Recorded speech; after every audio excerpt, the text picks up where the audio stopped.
श्रीमद् रामायणम्।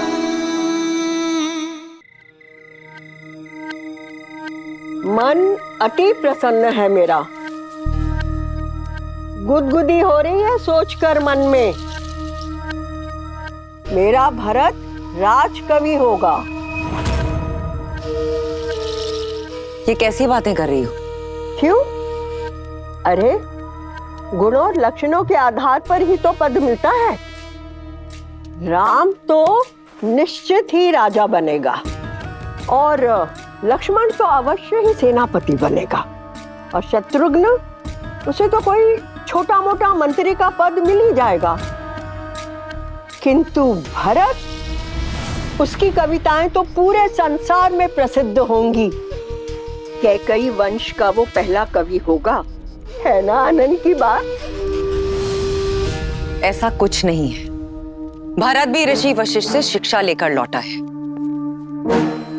साहस और पराक्रम और वीरता में वो बिल्कुल अपने भाइयों जैसा है। रहने दो कैकई, इन हाथों से तुम्हें और युद्ध जीत को पाल पोस कर बड़ा किया है, और मैं एक दृष्टि में देखकर बता सकती हूँ कि किसमें सत्ता संभालने की क्षमता है और किसमें नहीं। और वैसे भी कैकई, जैसा तुम चाहती थी वैसा ही तो बनकर आया है तुम्हारा पुत्र, राम की छाया। किंतु कभी सोचा है कि जब सूर्य सामने हो तो छाया को कोई नहीं देखता? बस मंत्रा, बस, अब एक शब्द और नहीं।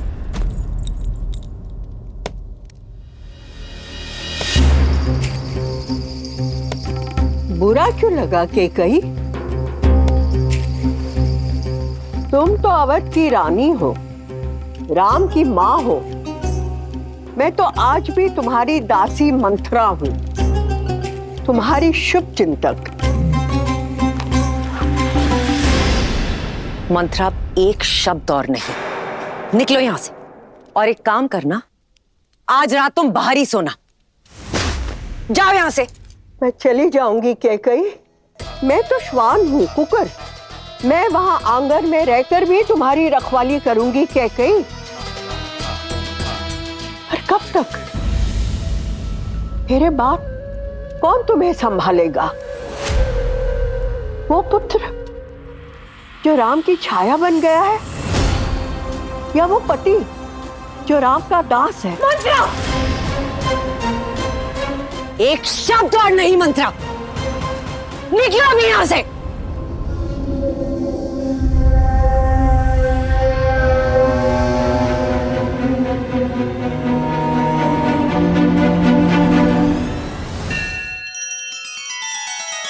श्री रामचंद्र कृपालु भज मन हरण भव भय दारुणम्।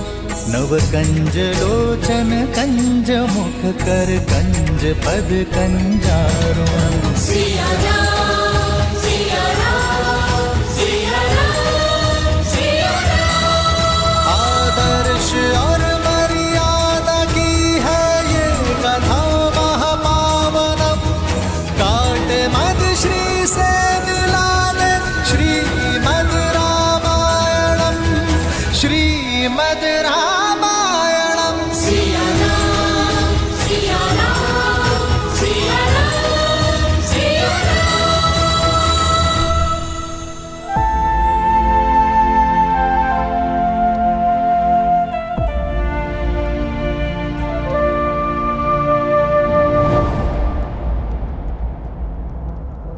जैसा तुम चाहती थी वैसा ही तो बनकर आया है तुम्हारा पुत्र, राम की छाया। जब सूर्य सामने हो तो छाया को कोई नहीं देखता। मेरे बाप, कौन तुम्हें संभालेगा? वो पुत्र जो राम की छाया बन गया है, या वो पति जो राम का दास है?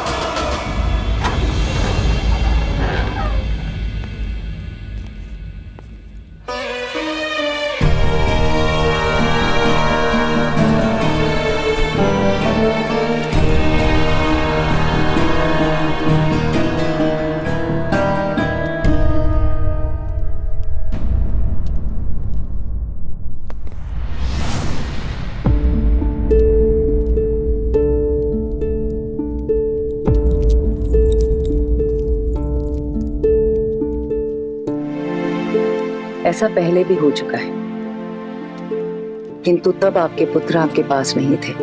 अब तो आपके पुत्र आ गए हैं, अब क्यों नहीं सोए? वर्षों से प्यासी इन आंखों को तृप्त कर रहा हूं कैकेयी। किंतु तुम क्यों नहीं सोई? क्योंकि आज भी इनके भविष्य के सपने मेरी आंखों में है। महाराज, चलिए ना, उपवन में चलते हैं, थोड़ा भ्रमण करते हैं। चलिए ना।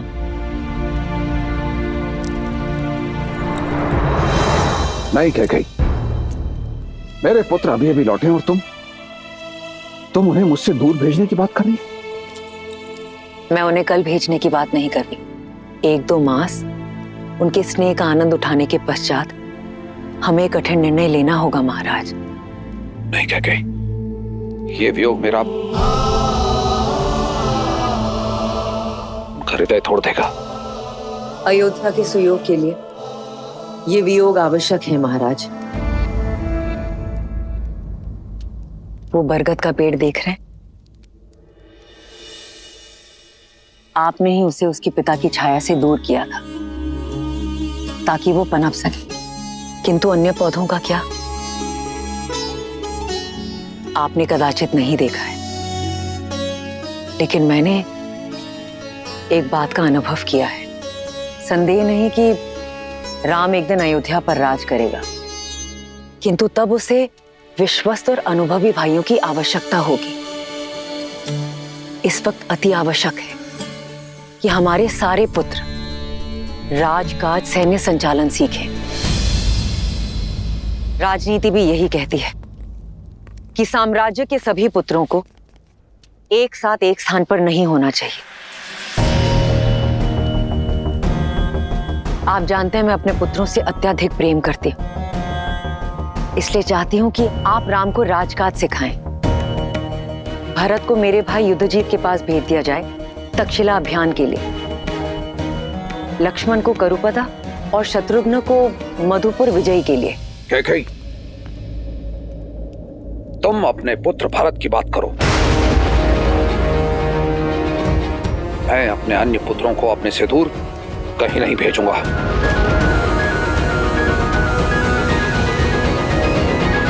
क्या कहा आपने? केवल मेरा पुत्र भरत, अर्थात भरत के अतिरिक्त मैं किसी की माता नहीं? कैकेयी, तुम मेरी बात का अनुचित अर्थ निकाल रही हो। मैं आपके शब्द और अर्थ दोनों समझ गई हूं महाराज। आप केवल मेरे पुत्र भरत को कैकैया जाने का आदेश दीजिएगा, और यदि वो प्रश्न करे तो उसे कह दीजिएगा उसकी कठोर मां कैकई ने आदेश दिया है। और हां, दर्पण दिखाने के लिए धन्यवाद महाराज, ये अनुभव करवाने के लिए कि मैं केवल भरत की माता हूं, राम की नहीं।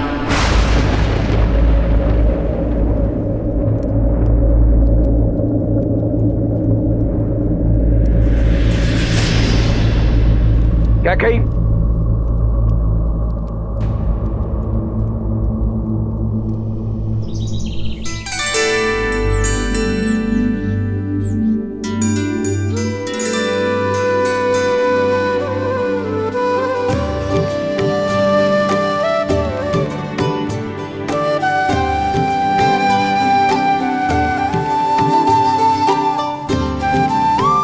कुमार भरत, आपके लिए एक सूचना है।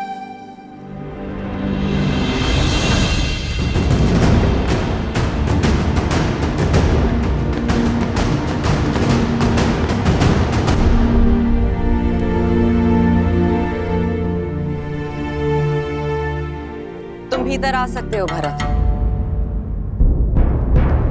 ये मैं क्या सुन रहा हूँ माँ? पिताश्री ने मुझे कैकैया भेजने का आदेश दिया है। ये तो बहुत अच्छी बात है। अपने नानाश्री और मामाश्री को मेरा प्रेम और प्रणाम देना। माँ,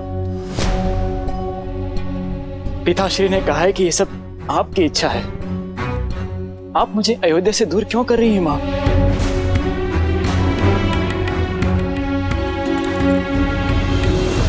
क्योंकि अपने भाई राम की छाया से दूर जाना आवश्यक है तुम्हारे लिए, अपने अस्तित्व को ढूंढने के लिए, स्वयं के लिए और राम के लिए। अपनी निर्दयता राम भैया पर मत थोपिए माँ।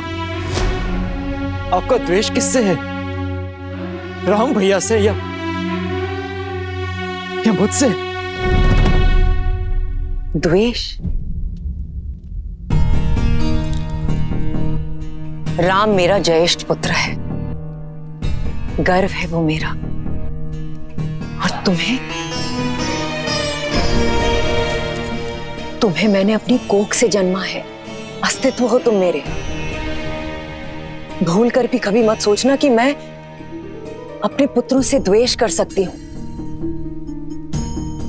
परंतु अपने स्वार्थ के लिए, अपने प्रेम के लिए उनके भविष्य को कभी दांव पर नहीं लगा सकती।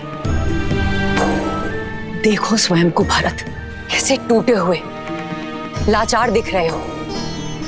देखो मुझे, तुम अयोध्यापति नरेश दशरथ के पुत्र हो, अश्वपति के नाती हो, उन कैकेयी के भरत हो, राम के भाई हो तुम। यदि मेरे ये सब कहने के पश्चात भी तुम्हें लगता है कि मेरी दृढ़ता, मेरा स्वार्थ है और मैं निर्दयी हूं और इस कारण तुम मुझसे घृणा करना चाहते हो, तो मुझे ये भी स्वीकार है भरत।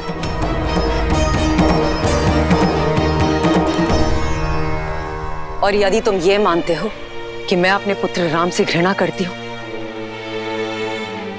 तो ये भी मान लो, किंतु मैं किसी मां,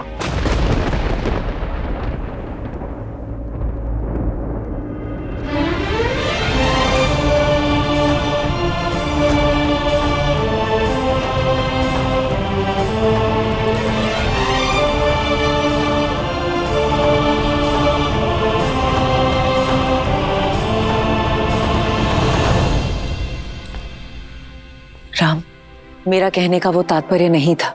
पुत्र और मां के बीच शब्दों का नहीं, भावों का संबंध होता है मां।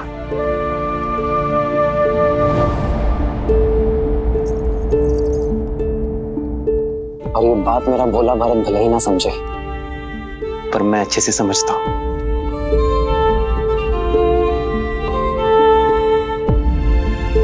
पिताश्री का आदेश सुना तो आपको धन्यवाद देने चला आया।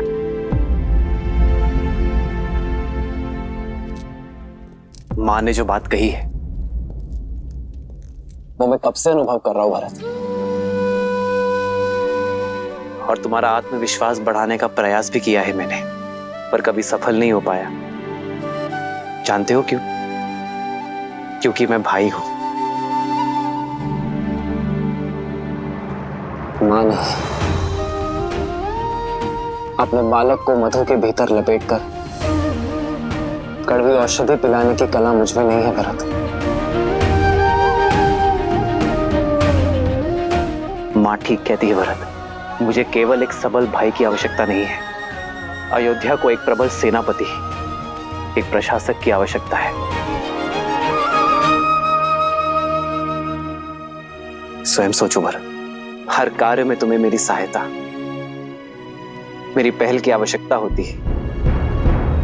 यदि कल को कहीं मुझे जाना हुआ, अयोध्या से दूर, राज्य से दूर, तो कैसे संभालोगे तुम अयोध्या को? कैसे संभालोगे राज्य और परिवार को?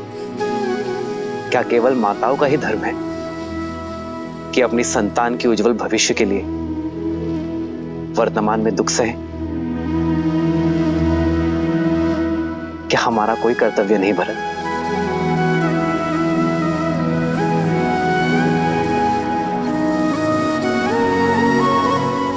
मेरी मां मुझसे कभी घृणा, कभी द्वेष कर ही नहीं सकती, क्योंकि मेरे लिए वो स्वयं उस पुत्र से दूर रहने को सज्ज है जिसे उन्होंने जन्म दिया।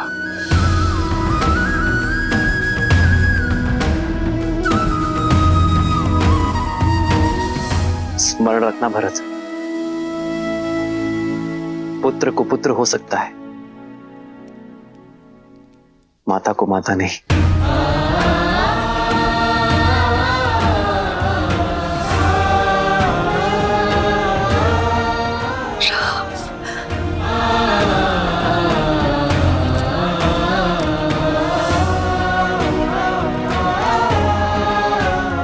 मुझे क्षमा करना मां, मैं जाने को सज्ज हूं।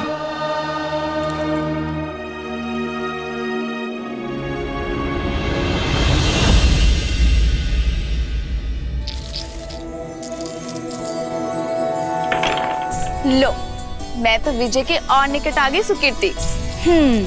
इतनी सरलता से मैं आपको जीतने नहीं दूंगी, क्योंकि मेरी बारी अभी शेष है।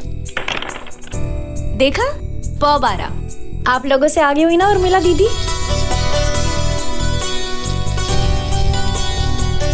पर सब मुझसे पीछे ही हो। हारने के लिए सच होना मानवी। जीत तो सकती हो उर्मिला दीदी, किंतु केवल तभी जब सीता दीदी के पास से ठीक से ना गिरे।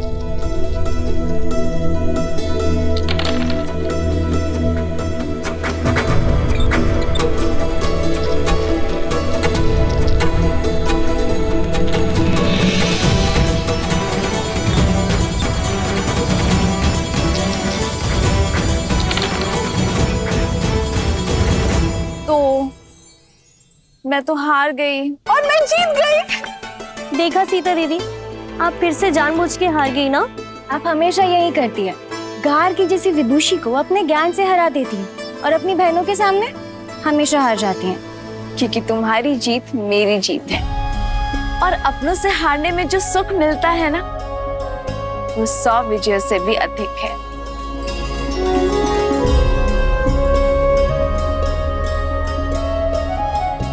पिताश्री,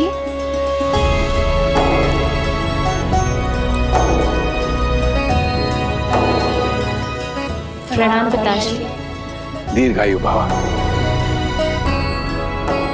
मुझे सीता से कुछ एकांत में बात करनी है।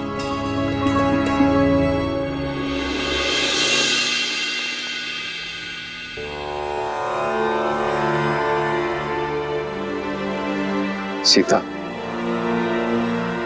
मैं जानती हूँ पिताश्री कि आप मुझसे क्या बात करना चाहते हैं।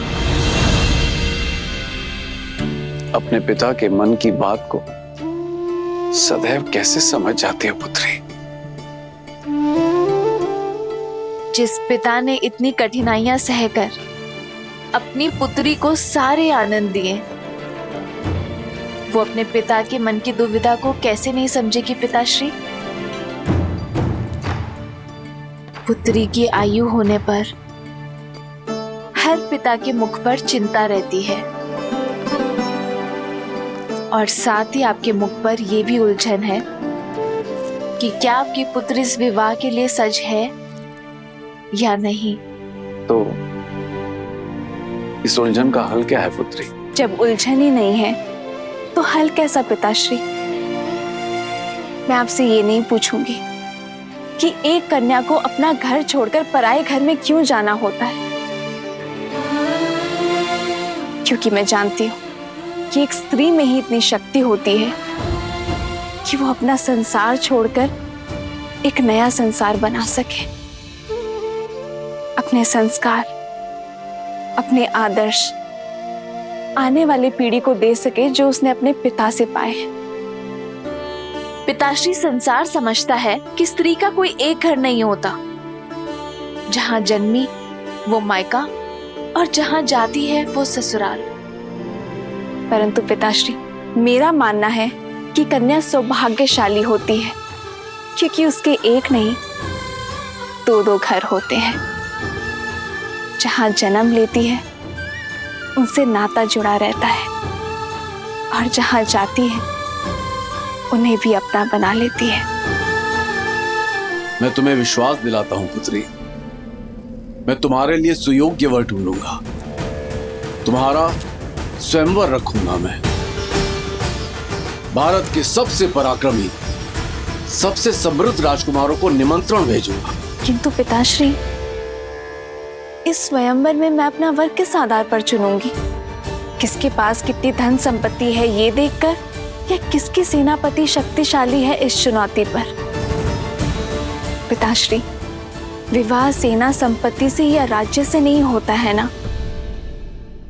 क्या इस स्वयंवर में मैं उस वर को चुन पाऊंगी जिसके साथ मैं जीवन के हर क्षण में प्रसन्न रहूंगी? तुमने तो एक उलझन से निकालकर दूसरी उलझन में डाल दिया पुत्री।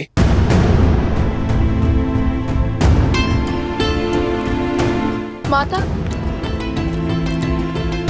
कुछ अति महत्वपूर्ण होने वाला है। पिताश्री ने शीघ्र बुलाया है।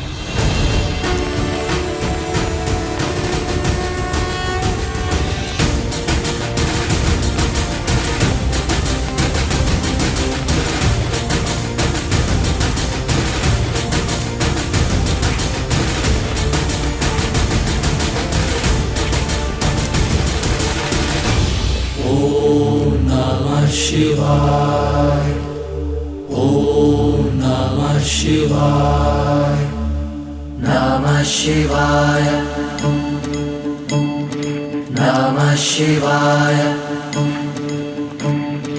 नागेन्द्रहाराय त्रिलोचनाय भस्मांगरागाय महेश्वराय नमः शिवाय नमः शिवाय।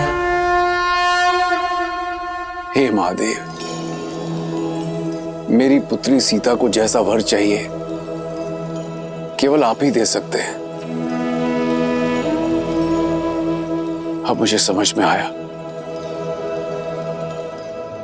8 वर्ष की आयु में कदाचित सीता का आपका धनुष उठाना मेरे लिए संकेत था कि आप सीता के भविष्य का उत्तरदायित्व उठाएंगे। प्रभु, मैं सीता के स्वयंवर की घोषणा करना चाहता हूं।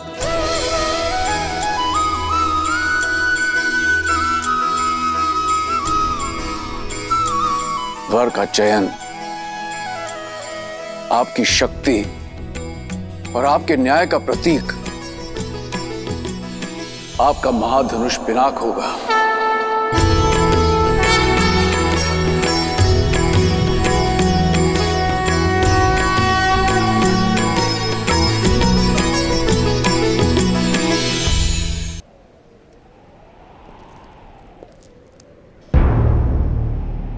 मैं अपनी पुत्री सीता के स्वयंवर की घोषणा करता हूं।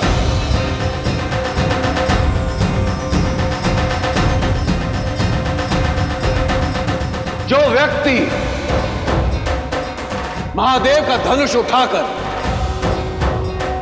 उस पर प्रत्यंचा साधेगा, वही व्यक्ति मेरी पुत्री सीता का वर होगा।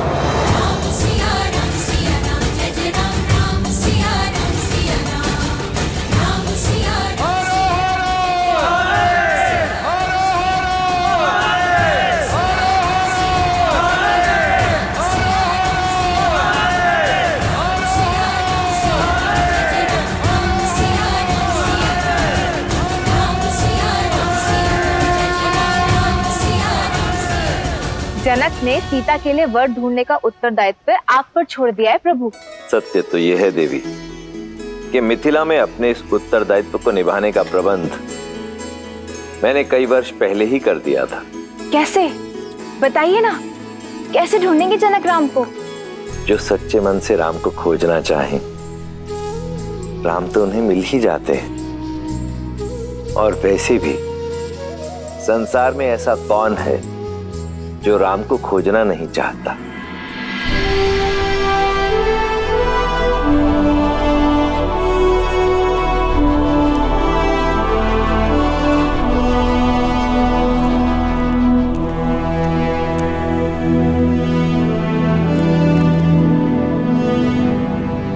प्रणाम पिताश्री। आयुष्मान भव। मैं कल भोर होने पर कह जा रहा हूं पिताश्री। आपकी अनुमति लेने आया हूं।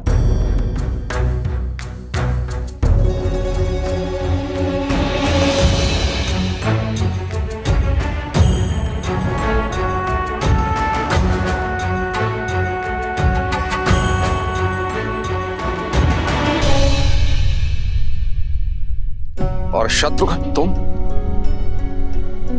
तुम कहां जाने के लिए सज्ज हो?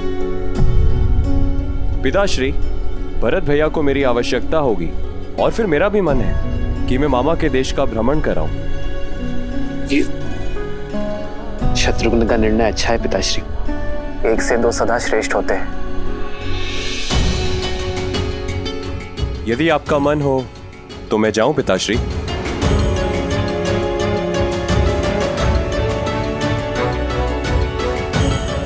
चिंता ना करें पिताश्री, मैं हूं ना आपके पास।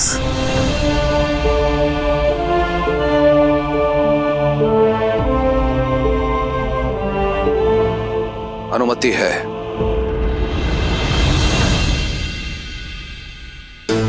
तुमने 2 अंधों के जीवन का सहारा छीना है। तुम भी अपनी आंखों के तारे से दूर हो जाओगे।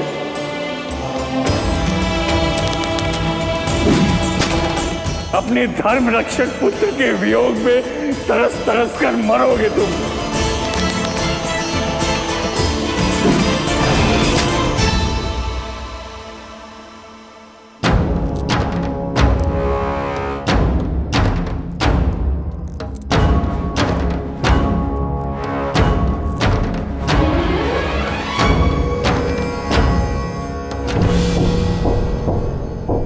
प्रणिपात ऋषिवर।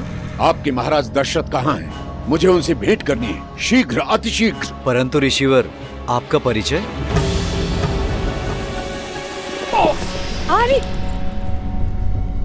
आप इतनी रात्रि में क्या कर रहे हैं आर्य? अभ्यास। प्रयास कर रहा हूं कि अपने आप को युद्ध के लिए सज्ज रखूं। जानती हूँ आपका तेज और शौर्य ढल नहीं सकता आर्य, परंतु आयु ढलती है। अब राम का समय है।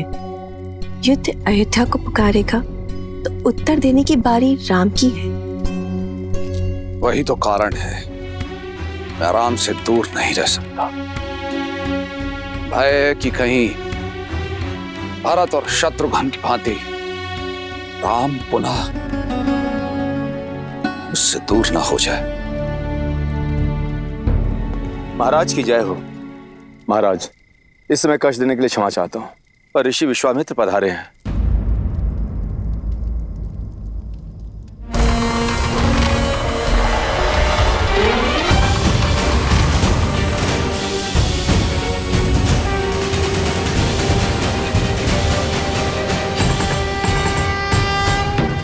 अयोध्या की भूमि पर आपके चरण पड़े। अयोध्या धन्य हुई। अपने चरण कमलों से इस भूमि को पावन करें ऋषिवर। पधारिए।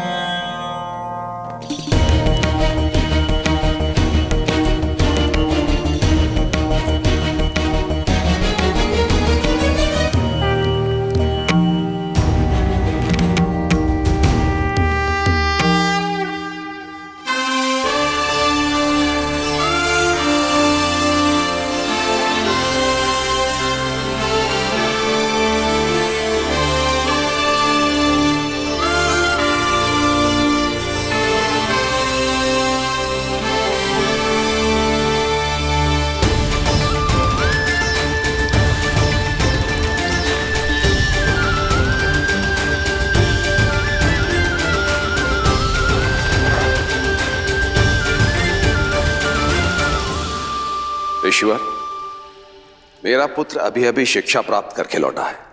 इसे आशीर्वाद दें। राजन, किसी भी व्यक्ति को आशीर्वाद देने से पूर्व उस व्यक्ति की पात्रता की जांच की जाती है, और फिर मैं यहां देने नहीं, लेने आया हूं। आज्ञा ऋषिवर। मारीच और सुबाहु दो राक्षस हैं जो निरंतर मेरे यज्ञ में बाधा डालते रहते हैं। मृत पशुओं का रक्त और उनका मांस डालकर उसे अपवित्र करते रहते हैं। ऐसा नहीं है राजन कि मैं उनका संहार नहीं कर सकता, परंतु ब्रह्मर्षि होने के बाद मैंने शस्त्र त्याग दिए हैं, इसलिए सुमंत, हम इसी क्षण ब्रह्म ऋषि के आश्रम की ओर प्रस्थान करेंगे। उन दोनों दंड राक्षसों का मैं स्वयं संहार करूंगा। ऋषिवर, ये मेरा वचन है, आपकी मांग अवश्य पूर्ण होगी। इस तुच्छ कार्य के लिए स्वयं अयोध्यापति वहां जाएं, ये तो उचित नहीं लग रहा है। मुझे न तो आपकी आवश्यकता है और ना ही आपकी सेना की।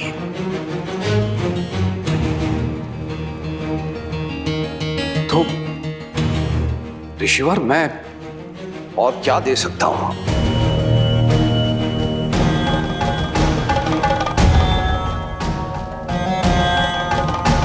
राम राम राम।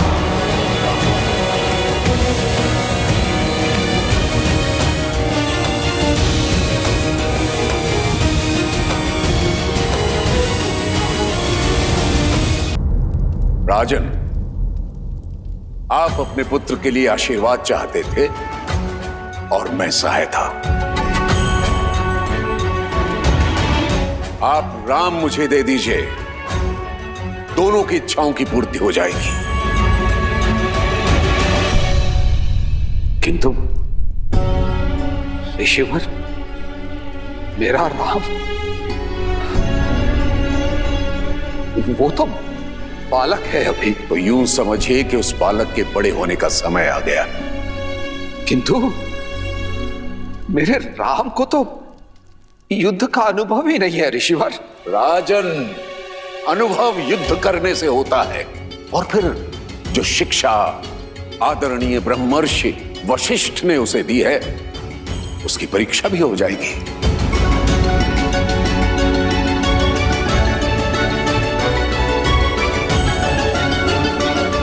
तो ऋषिवर, मैं राम को अपनी सेना में सम्मिलित कर लेता हूं। ये तो ठीक रहेगा ना? राजन,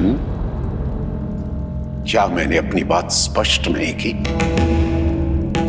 मुझे आप नहीं, राम चाहिए।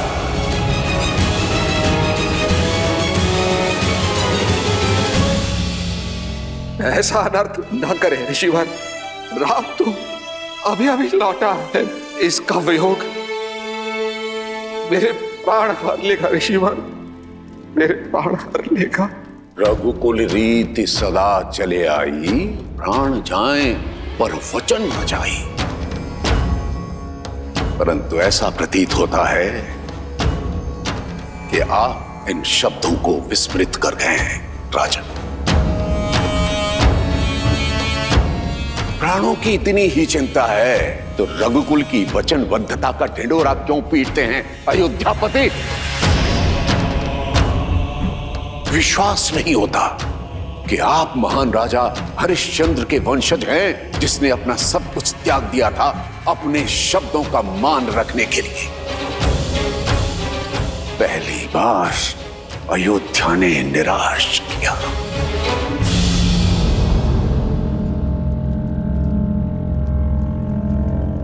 महाराज दशरथ, आप तो अपनी रानियों और राजकुमारों के साथ सुखमय जीवन व्यतीत कीजिए, मेरा क्या है। मैं तो सहायता के लिए किसी दूसरे द्वार को खटखटा लूंगा, परंतु आज के बाद कभी मत कहिएगा प्राण जाए पर वचन न जाए। ऋषिवर, ठहरिए ब्रह्मर्षि।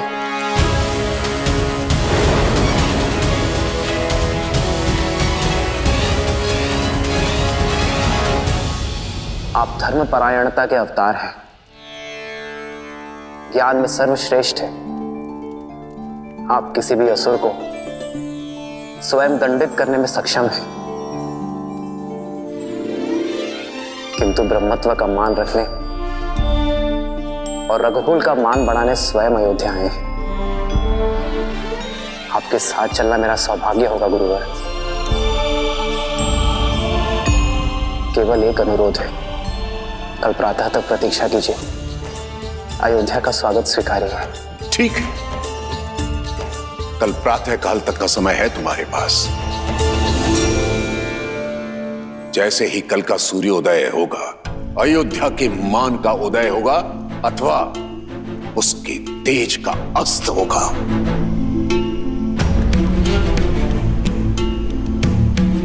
आचार्य। पिताश्री, पिताश्री।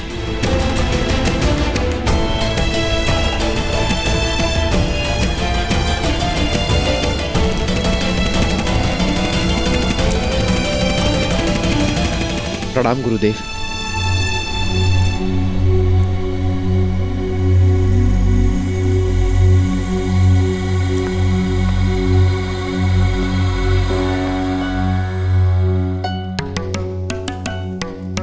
आपके यहां आने का कारण केवल यज्ञ की रक्षा करना नहीं था, इतना तो मैं समझ गया हूं ब्रह्मर्षि विश्वामित्र।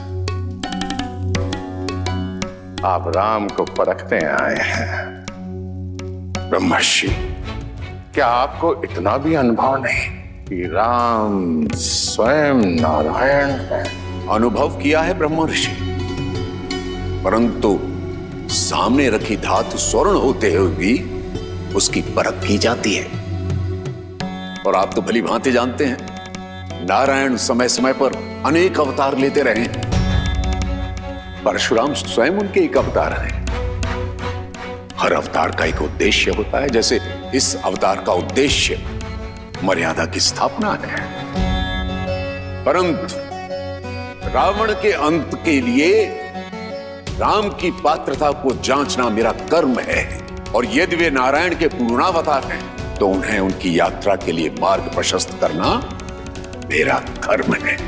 आप क्रोधित हो गए ब्रह्मर्षि?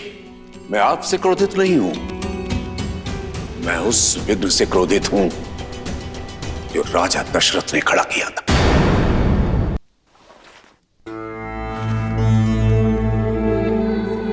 सेवकों, राजवैद्य को सूचित करो कि तुरंत आए। पिताश्री।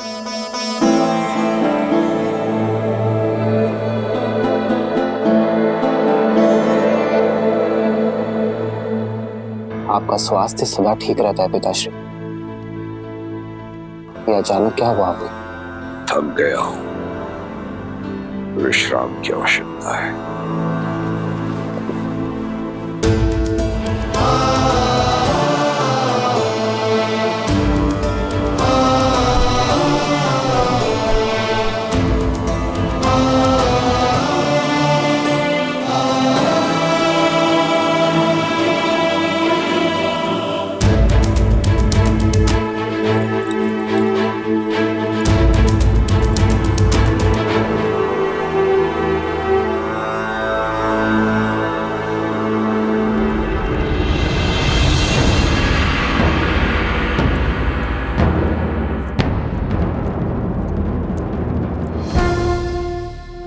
प्रणाम आचार्य।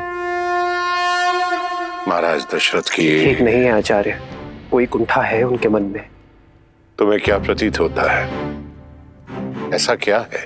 यही प्रश्न मुझे आपसे करना है आचार्य। पिताश्री का ऐसा व्यवहार मैंने कभी नहीं देखा। एक ऋषि को उसकी मनचाही सहायता देने में इतना संकोच क्यों? मैंने पहले भी कई बार अनुभव किया है आचार्य। पिताश्री हम लोगों से दूर होने की बात से ही सिहर जाते हैं। जो व्यक्ति देवासुर संग्राम से नहीं डरा, वो अचानक